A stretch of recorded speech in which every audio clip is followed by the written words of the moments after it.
In the year 1954, a man walks into Tokyo's international airport to board a flight home.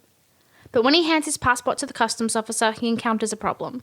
The country he's trying to return to doesn't exist.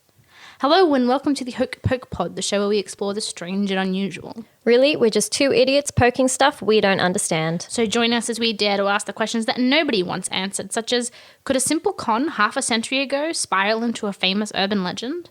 Is the mystery country of Taured evidence of alternate realities? And is the CIA going around making up fake countries? I'm Erica. And I'm Emily.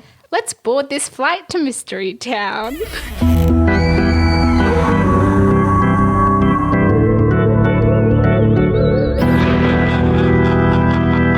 So this episode is going to be a little bit different. I'm going to introduce you to one of my favorite urban legends, I suppose, which you have never heard before.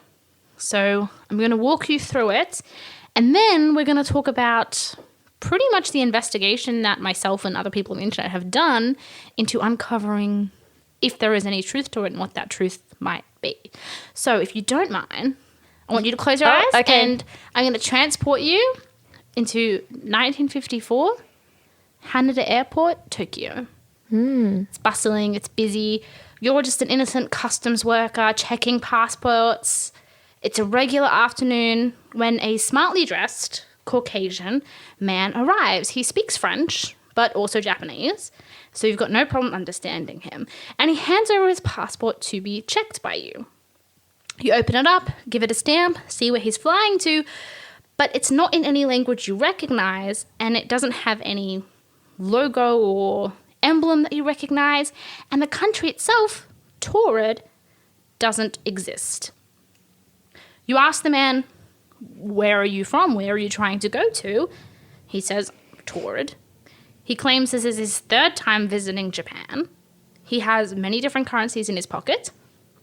You ask him again where he's going to and where he's from, and he once again says Taured and points to his passport.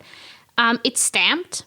He's had multiple trips from various countries, but Taured doesn't exist. He continues to claim it is. So thinking this is suspicious, you take him into a private room. You bring out a map of the world and ask him to point to Taured. He points to Andorra, which is a very small country between France and Spain, which would make sense. He's speaking French, except Taured doesn't exist. Now the man is growing frustrated and confused because his country isn't on this map. He claims that the country's been around for at least 1,000 years, starts to give you a brief history of the country, but you know it doesn't exist. So this seems highly suspicious. The case is turned over to the police. The police, not knowing what to do, this man insists that where he's from and going to is real. He claims he's a businessman, that he's with this company in Tokyo, that he's booked this hotel. So you call up the hotel. It's a real hotel in Tokyo. He doesn't have a booking there. You call up this business. It's a real business, but they don't know him. The man is increasingly frustrated, as are the local police, and as is this customs officer. They decide to continue investigating it. They take him to a nearby hotel to let him stay the night, and they'll continue the investigation in the morning. In the hotel room, the man is left inside. 2 guards are placed at the door outside. It's a multi-level hotel room, not on the first floor, and the only way in and out is the door guarded by 2 police. In the morning, a policeman enters to try to begin the investigation. The man and all his belongings have mysteriously vanished, never to be seen again. What? This is the story of the Man from Taured. There's a few different variations of details, but across the board, this is the urban legend. Wow. Did he climb out a window? Well, it's multiple stories off. There's no fire escape and no balcony. So the story is he possibly couldn't have. That's... Well, I was thinking when, when they kind of didn't know where this country was. It was the 1950s, right? Yes. So, I don't know, maybe there was an undiscovered country somewhere. True. I don't know if an undiscovered country would be in France and Spain, especially post-World War II, in which... Yeah, they that's true. thoroughly searched Europe. That's they got true. into every nook and cranny. Yeah. But it's an amazing story, and for obvious reasons, it sparked a huge amount of imagination and curiosity, myself included. I've kind of known about this one for, I don't know, it's just one of those urban legends I guess I knew at some point. But it is also kind of very popular to theorize that this is definitive proof of alternate dimensions. That this man slipped through an alternate dimension, was just as confused as everyone else was, and then slipped back in, none the wiser. Or Ooh. he was a con man. Yes.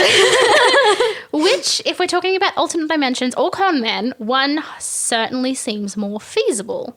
And this is where the story gets more interesting, is when you start to go, okay, well, if this was true, either he's from alternate dimensions or a con man, whatever the case might be, there would be evidence. Yeah. Right? You'd have police records, you'd have, hopefully, airport records. There'd be some trace of this man, which is, I guess, where my investigation started into seeking out the truth of this urban legend. Because I want to know, it's really cool, it's a really interesting story, and it's been very popularized. There's been a few books written about it, both like fiction, there's been a lot of blogs made about it, and no one has a definitive answer. With this story, has it kind of... Is there different versions of it on the internet about, like... There are slight variations. Some say that he was just English speaking. He didn't have that French accent. Some people say he was, like, bearded. Some people say he wasn't bearded. But the common urban legend version of it is pretty unanimous. But it gets tricky because when you start to look into sources of this urban legend, where was the first place to actually report it, you kind of come up short. Yeah. And I guess that goes into kind of where urban legends come from. Which is a very interesting topic. And this one, I guess the first mention, or at least the most publicized mention of it being potentially an example of multiple dimensions, starts in 1974 with this book called Mysteries of the Earth, written by Jacques Berger. And he brings up this story. He's got a few older details, but for all intents and purposes, that is at least the most recent record of it being mentioned in popular media, which I guess kind of sparked its push into the internet and popular sphere of things. Internet culture. Internet culture, 1974. But once again, if this was real, like whether he's an alternate reality jumper or whatever, if there was really a man who turned up at the airport claiming to be from this country, there would be records of it. And there just aren't. At least not in 1954. Yeah, that's true. And now this is when it gets really interesting. So, 1954, there's nothing all the way up until the 29th of July, 1960. Now, this is the first, I guess, that we've found so far, record of something that potentially could have been this story. And from all sources, it actually comes from public transcripts from the British House of Commons. What is that? Yeah, which is British Parliament. So it's just a really fancy way of saying British government. It's one branch of British government. But the fact is, in 1960, in a public debate in the British House of Commons, there is this quote. You may know of the case of John Allen Zegras, who is at present being prosecuted by Tokyo. This man, according to the evidence, has travelled all over the world with a very impressive-looking passport indeed. The passport is stated to have been issued in Tamanrosset, the capital of the independent sovereign state of Taured. When the accused was cross-examined, he said that it was a state of 2 million population, somewhere south of the Sahara. Neither the country nor the language can be identified, although a great deal of time has been spent in the attempt. So suddenly, out of nowhere, not from Japan, we have a mention of Taured. And it is the mention of someone claiming that that's where they're from on a passport that, for all intents and purposes, shouldn't exist. Obviously, there are some discrepancies. This person is saying that Taured is in Tamanrosset, like south of the Sahara in Africa, which is certainly not France and Spain. Yeah. And they also have more details. They say that they've traveled the world, that it's got a 2 million population, that the passport is very thoroughly used. But for some reason, the British House of Commons is where we get this first little clue as to potentially the origin of the story. So this was obviously real, and it was obviously known enough to be discussed by the British Parliament offhandedly in an argument about how to sort of keep better, like, border security measures. Now, there's a few different things here. One of the other things mentioned about this man in the British House of Commons transcript is that he describes himself as an intelligence agent for Colonel Nasser and a naturalized Ethiopian. So he claims he's from Ethiopia, which is south of Sahara. So that adds up. Yeah. There certainly is no country called Tamanrasset and no state of Taured. But Tamanrasset, slightly different spelling, is a city in Algeria, which is still in Africa, although above the Sahara. And then Tuareg is a group of languages from around Algeria. But he claims he's an Ethiopian, and then he claims he was an intelligence agent for Colonel Nasser. Now, Colonel Nasser, I had to look this up, in 1960, there was a Gamal Abdel Nasser, who was the second president of Egypt between 1954 and 1970. So already in the very first record we have of this, from England, mind you, we have this mention of Tamanrasset and Taured, which could reference Algeria. Mm-hmm. Then we have his mention of it being south of the Sahara, and he says it's Ethiopian. But then we have this mention of Colonel Nasser, who was Egyptian. What? Right? There's so much going on. Is he just, like, really confused? Or Exactly. Like, is he really lost and confused and just doesn't have a, like, solid English? and these details are so specific that I'm just so like, specific why to would be anyone bother to make this wildly up? different. Yeah. Right? And then essentially following that, the next thing was published like a month later Yeah. in, of all places, a newspaper from Vancouver, Canada. Mm-hmm. So Yeah.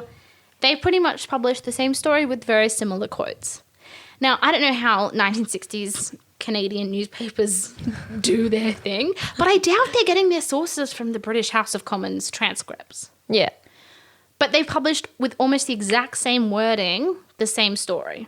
Wait. Oh, so this happened multiple times. So you have that transcript that I read from you for the British House of Commons. Yeah. And then not even a month later, about 3 weeks later, in Canada, a small paper called The Province publishes that story as well as like a little quirky look what's happening in Europe thing. Oh, okay. Right. But they use the same wording as the transcript from the British House of Commons. Even though It's a different country 3 weeks later in the 1960s. And I doubt this newspaper author is getting their sources from the British House of Commons public debate transcripts. this sounds like a conspiracy. Right? Like like, what who's is in on this? happening? Not to mention, Japan has no record up until this point. And if this had happened in Japan, big enough to have been international and brought up as a reference in a British House of Commons debate, Yeah.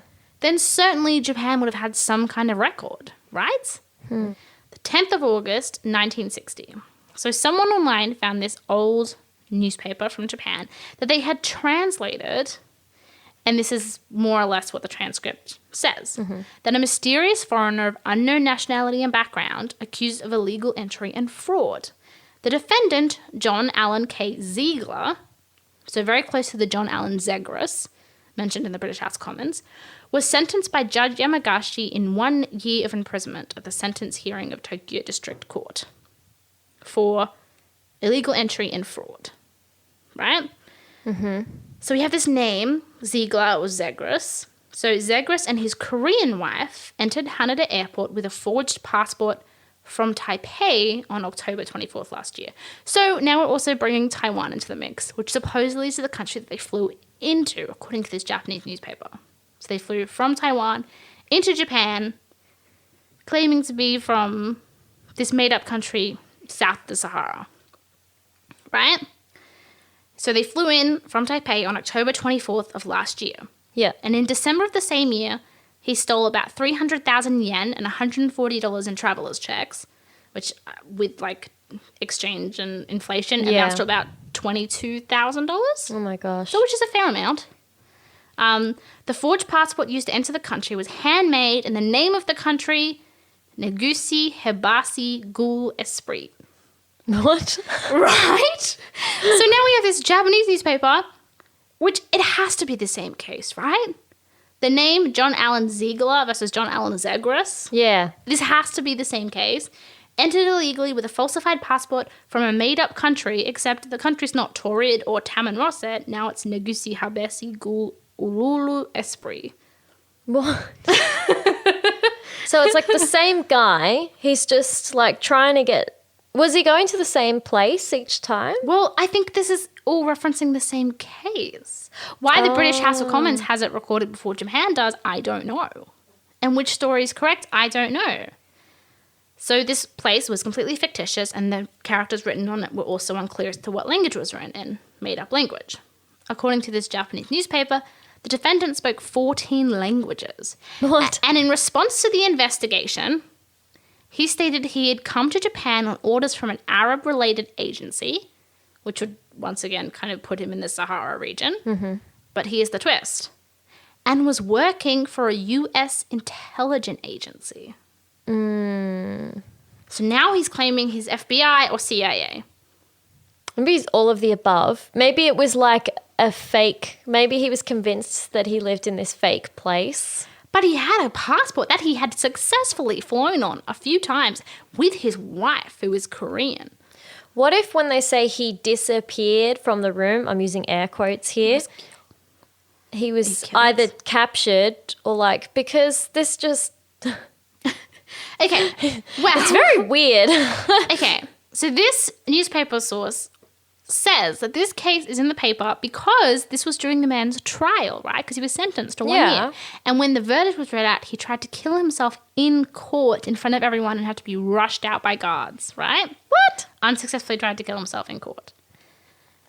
And then Lord. we have another paper entry from April of 1961. So we're going like, I can't do maths. This is like 8 months later, right? From another Japanese newspaper, which mentions this case again. Okay. Yeah. His background and nationality are still unclear, even in the investigation by authorities. He still insists that Negusi Habesi is real.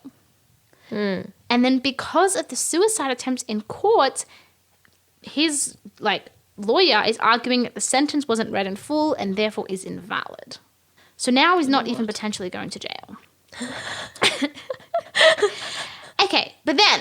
This just went from like 0, 0, 1, 2, 3, 4. And then in 0 the newspaper... to 100. I know, it's like it never ends. This is the best quote of the newspaper. The passport, so this is the fictitious passport, which fooled apparently enough countries to get him covered in stamps, although I guess they could be forged too. Yeah. Until he successfully got a visa. It was just when he was entering the country that he had trouble with. Yeah. So this passport got him a visa. The passport was the size of a weekly magazine and was recognizable at a glance as fake. So are we sure that he wasn't just carrying around a tabloid and sure? pretending it was his passport? Stuck some stickers on it. I'm from this place. Right? Like, what is happening in this case? And the very last record we have of this is from December of 1961. So near 6 months later, a little over 6 months later.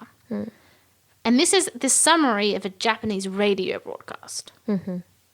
Self-proclaimed American-born and raised in the U.S.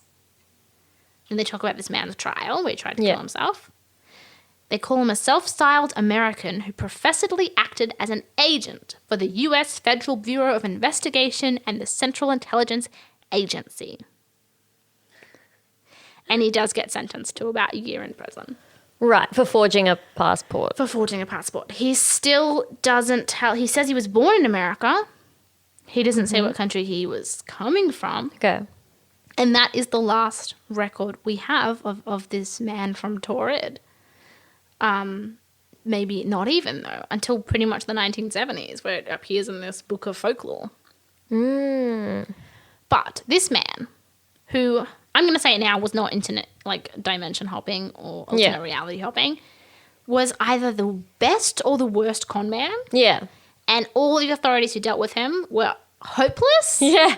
Or he was because he mentions what? He mentions France, Spain, Algeria, the Egyptian president's involved. He's got Ethiopia. And then he's talking about living in America and being a spy for the CIA. So unless the CIA are going around giving their agents passports, not just faked passports, but just make up a country, make up a language. Maybe they were trying to fire him and they couldn't, so they just decided to be get like, arrested. yeah, I love here's that a passport here, just take it, go. And then he's like, oh shit, now I've been arrested. That's the best idea. I mean, and then his Korean wife apparently got shipped off back to like South Korea. Oh dear. Yeah, well, he's in Japan serving his year sentence. Oh, no. But also, I'm sorry, if this passport looks like was the size of a magazine and was clearly faked, how did he successfully travel into multiple countries with it? Which he did, apparently. But what countries? And where is he from? Okay, I feel like we got so much information, and I feel like from the outset you look at this and go, oh, well, it's solved then. It was just a con man. But like, yeah. But I'm more confused than ever. Yeah. The more you hear, the more confused you are. Where was he from? What's his actual name? Because there just seems to be a lot of confusion. Yeah, definitely John Allen is the only consensus. John Allen. Zegras, Zeglia, Zeglas are the alternates they have in different reports. Is this where the Allen key came from? Oh. It's so confusing. Keys are confusing. No, but you use them for confusing projects. No? What? Apparently I can't build An Allen key IKEA is just like furniture. you just twist the thing in, right? Undo the screw or do the screw in. I guess. Well, maybe. I don't know how I got onto this. Maybe this is the conspiracy. Maybe they call it an Allen key because you screw things. Like he screwed with everyone's heads. Or is this really horny? I don't know. No, that went in a completely different direction. Okay. I feel like of all the different versions of the story we have, there's one fact we do have. John Allen is his name. John Allen something. John Allen, he had a Korean wife. Potentially. Yeah. Maybe it wasn't his wife. Maybe it wasn't his wife. That out. Maybe he wasn't. Okay, he had a Korean wife because then all these other things stated he flew alone. But, so there was or wasn't a Korean wife. Now, he was either from Ethiopia or Algeria or Egyptian or just working for the president of Egypt, or he was from France, or he was from Spain, or he was from Andorra, or he was from America and was working for the FBI or CIA. Maybe his parents moved him around a lot as a kid and he doesn't know where he's from. That's kind of sad. It makes me sad. And the country he's from is either called Taured or Tamanrosset or Negusi Habesi Esprit. Which none of them are real. That we know of. At this current point in we might time, still discover another country. within our consciousness that doesn't exist. So maybe he was a time traveler. So you're back on the dimension hopping theory? I am a little bit, yeah, because it's more fun.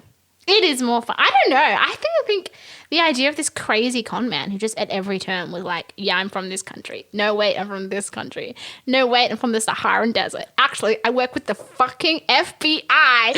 And then they just couldn't pinpoint him. I kind of love that. It's very evasive. It's very, I don't know. I feel like he really knew. Fish. I feel like he really knew who he was. He just didn't know where he was from. He definitely knew he was John Allen. Zegras or Ziegler or Zyglas. Definitely John Allen. And definitely a con man. 100%. We can agree that this... But then there you go. This story of the Man From Taured, while the details are certainly not true, and he didn't disappear from a hotel room, he served a jail sentence. Yeah. But he was it's a real story for, I guess, all intents and purposes. The story's true. Exactly. How do you determine a real story? Because I think that's the thing about urban legends is that you don't know whether it's real or not, and that's part of the mystery. True. And that's part of the fun. In a case like this, for me, this well of information and curiosity and the road it led down to discovering that there really was this guy who, at the very least, was using a passport that he just made up and it worked. Like, that means the story's true. It means the story's better than true. Yeah. It means, like, in the 1960s, there really was some guy just hopping through countries and saying, yeah, I'm from this made up like country, and no one ever questioned him until he got to Japan. Like, that's so cool. What a cool guy. Unless he was not a cool guy, in which case, boo. He seems, I just think either he's nuts or he's very confused or he's like a very clever con man. I mean, I guess there's no way for us to know. I mean, you could try and contact him from beyond the grave, I suppose. That worked for us. Holy shit. With the pets. We could try and contact a psychic. Contact John Allen and ask him about Taured. Maybe he's like... I'm obsessed with this idea. I know you brought this up as a joke. I'm actually obsessed with this. If there's anyone I wanted to contact... Actually, no, I've got a list of people I'd like to contact from the dead. I think we need like a pool of money that we can just put into hiring psychics so we can contact the people that we want to contact. That's a good question, though, if you could ask him a question. Where are you from? Really? He'll say Taured / Algeria /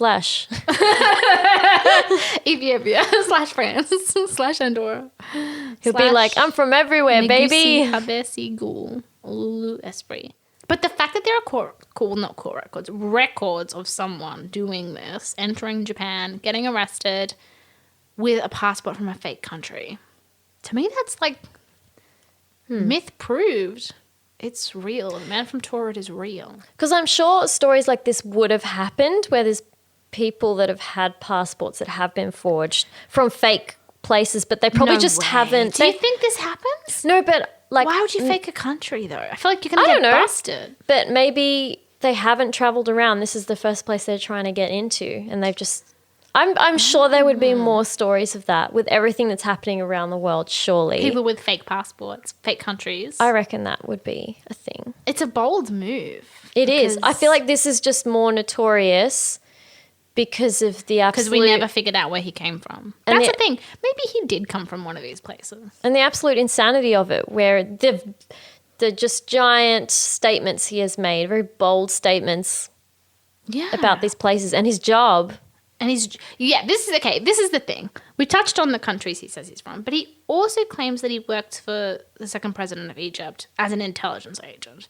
So he claims he's an Egyptian spy. And then he also claims that he works for the FBI and the CIA. Which, I don't know. I feel like maybe pick one. But what if he did? Like, what if he really did? Okay, if he really was a secret agent for either Egypt or America, and he fucked up this badly and got himself arrested, and they were like, this is a fake passport and you've stolen all this money, I think that the FBI, CIA, Egyptian, like, embassy would turn their back on him and be like, we don't know him. 100%. He's not one of ours. Like, so what if he's telling the truth? What if this was real? I know. What if he really was a spy? Does that explain Taured, though? Or is it just he made that up to cover his tracks? Yeah, he made it up, or the FBI made it up, or the CIA made it up. Couldn't he have just said he's from, like, a random town in Texas? Belgium. Yeah, I don't know. Like, any country would do. Okay. I would love... You know how things are getting leaked from the FBI all the time? I think you look up more on the internet regarding FBI than maybe I do. I hope in one of these leaks, eventually, we get a little file at the bottom of a paper being like, and our program in the 1960s where we gave agents the cover of Coming From Taured. How cool would that be if this thing blew wide open and it was real and he was a real FBI or CIA agent? Are we likely to find that out now? I don't know, maybe they'd have records, you'd hope. I mean, it was the 60s. It was like, come on, peak spy era. peak spy era. Those guys were everywhere. You couldn't avoid them. Left and right spies. Maybe he was one. I think maybe in your past life, you were a spy. Yeah, I wish. That'd be cool as hell. Maybe this was me in a past life. Yeah. Maybe you are John Allen. And then you're like, guess what? It was me. Joke's on you guys. Taured's real. Taured's real. Maybe Taured is real. Maybe you're right. Well, what if we go to the theory that he was also telling the truth in that he somehow managed to hop through a dimension, got confused, and he's from this country Yeah. Do we think that it existed in the past or in the future, or it is simply an alternate dimension? I think the theory for people who believe this is alternate dimension. So it's Yeah, okay. it's our version of Earth. We just have like an extra country. Right. But okay, he can't be from Taured Interesting. because he said so many different countries. Well, it doesn't mean that just because he's from this in this reality, just because he's from this made up place doesn't mean that everything around it also has to be made up. Yeah, that's true. Like, it could just be a different variation of how we think it is. Yeah, what's interesting is that none of the Japanese coverage of this story mentions Taured. That is purely from Britain and Canada, which maybe, but there was but okay, this is what this is what confuses me so much. The British House of Commons knew about it. This guy, this politician, knew about it enough to reference it as if it's something everyone would know. But that record is like at least a month before any Japanese sources report it. Right. Because maybe like Japan just didn't keep track of their newspapers. Yeah, And yeah. we've lost that to time. But it just seems insane that this obviously international thing, England, Canada, the first thing we hear about it is from the British House of Commons. That's so weird. Yeah, it is a bit random. I feel like there's got to be more to the story. I feel like it must have been so well known. But then if there is more to the story, how come every answer and every report is so different? Well, I feel like that's with a lot of conspiracy theories and urban legends. Like, there's just bits and pieces of information, and I feel like when it comes down to the theory of these things, people do fill in the gaps with that. They can fill in the gaps. Sometimes it just gets shut down for whatever reason. True. Like, there are a lot of things that just the government does not talk about. And it's weird. jokes aside, genuinely, I think there is a probability he could have been a secret agent. Yeah. Like, it was the 1960s. And if he was, then naturally that would be covered up by whoever needed it to be covered up. And it would stay covered up. I think of this is very feasibly, genuinely a spy. Yep. Okay. All right. So I think we think he's a spy. I think he's a spy or he's a crazy con man who I have a lot of respect for. Maybe he was a really bad spy and this was their way of firing him and getting him just away. And that would completely invalidate everything he says. If they make him sound crazy, no one would believe him when he said he was a spy. That's true. What if they were like to him, okay, we've got people on customs who are on the inside and will know the secret passcode, which is to say you're from Taured. We've given you this to back it up. And then he's like, Taured. And they're like, what? Man, I don't know what's better. But this is the thing. This alternate version of things, potentially true version of things, I think it's much better than a guy disappearing from an alternate dimension. Yeah. A spy being turned on by his own government, Oh, or yeah. a crazy con man who can't keep his story straight, or the most confused tourist in the world. Like, this is so good. I want to see that movie. I want to see that movie. Oh, that would be a good movie. I'm not sure how it would end. I don't know. Okay, well, actually, I do have an end for this story. Ah, okay. And it was the quote that the Japanese radio broadcast took from the end of his trial when he said, "From now on, I'll start a new life in a new country." And where did he go? I don't think that's the thing you should say when you've been accused of making up fake countries and flying all around the world in a fake passport. That's not your final words. That's so funny. I'll just go live in a new country. It's like, okay, I'll start a new life in a new country. Like, yeah, we know you will, John Allen. That's what you've been doing. And also, what about his wife? Where's my wife shipped back to Korea? Like, fuck her, I guess. I don't know. John is... I guess what's your verdict on the Man from Taured? I think, it's very, I think it's very feasible he was a spy, and I feel like he was sent out on this mission. I think he was set up. It just sounds so weird, and the fact that he was so set on where he was from, and that he had the documents to back it up, just sounds like a setup to me. I love it. And for once, I don't think that's actually an insane theory. I think that is actually plausible. For me, I don't know. And that's what's the most exciting, because it's not just like an urban legend where it's like, oh yeah, there's no record of it. It's obviously fake, an internet story. It's fun, but whatever. It's like, no, there was a mystery here. Yeah. And it's still a mystery. And whether, I'm, you know what? I'm going to go with he was a spy.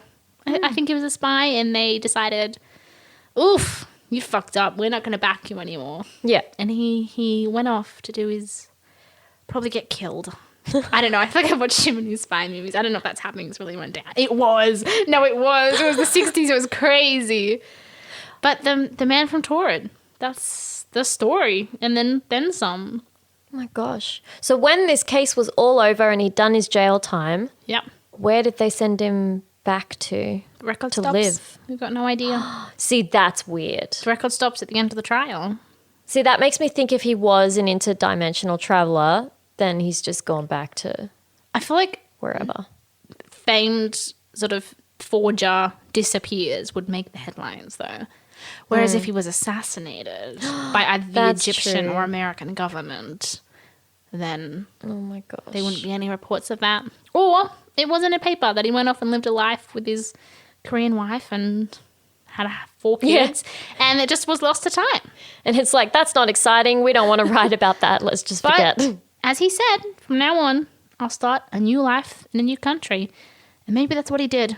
And we'll never know what happened to John Allen, Zagreus, or Ziegler, or Seaglass. If you're out there, John Allen, we respect you. We respect you. And I'm not going to ask you to reveal what happened to you, because that's your mystery. And I'm happy for it to stay yours. Nothing but respect for my boy. I hope he wasn't a dick. He was a good dude. Well, this has been the Hoke Poke Pod. I'm Emily. And I'm Erica. We'll see you next time.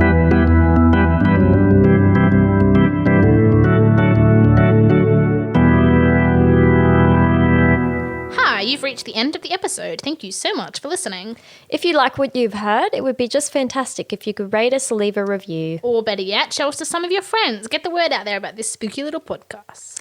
If you want to know more about us or this episode, you can visit our website, thehokepokepod.com.au. We post updates, links, episodes, and any references we've mentioned. You'll be able to find them right there. Yeah, I'll put some of the newspaper clippings from my research into this.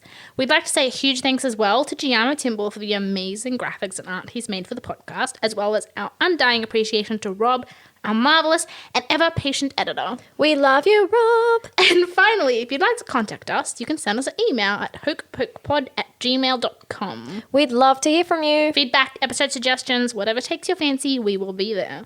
Thank you so much for the support, and we hope to see you next time. Bye.